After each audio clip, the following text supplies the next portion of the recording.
All right, let's get caught up on our forecast that finally includes some winds that'll die down over the next 24 hours and especially going into the start of the work week because we've been putting up with this onshore flow over the past 4 or 5 days and it has been piling up that water against the coastline. Check out our last 4 high tides going back to Friday morning or about midday.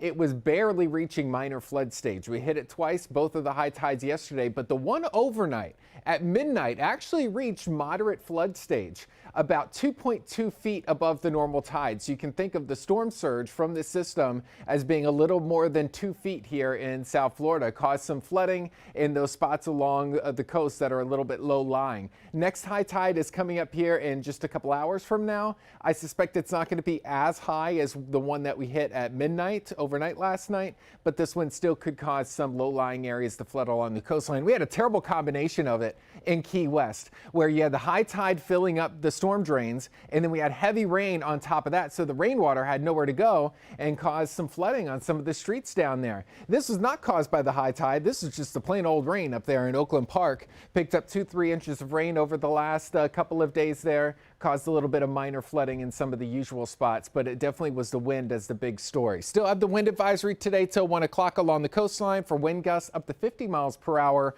Those will be slowly weakening as the rain is moving out, and that's what's happening right now. Did you see poor Terrell out there earlier in the rain? The last few raindrops moving through Miami Beach, and now it's gone. In fact, the sun may be starting to peek through there pretty soon. The rain is now gone in Fort Lauderdale too. It's kicked out of the Keys. We're looking good all around, and I'm glad this is finally offshore because this is a potent line of thunderstorms here that's just passing Key Largo and is finally out into the open Atlantic. So we are nice and dry for game time at 1 o'clock, 79 degrees if you're going out to Hard Rock Stadium. That storm system going up the East Coast, bringing problems to I-95 cities in the Northeast, but not so much here in South Florida. We're expecting the cooler air. 53 degrees on Tuesday morning is going to be the coolest of the season so far. Perhaps some far inland spots may flirt with the upper 40s. We'll see how it plays out, and staying pretty cool all throughout next week. Looks really nice. We'll be right back.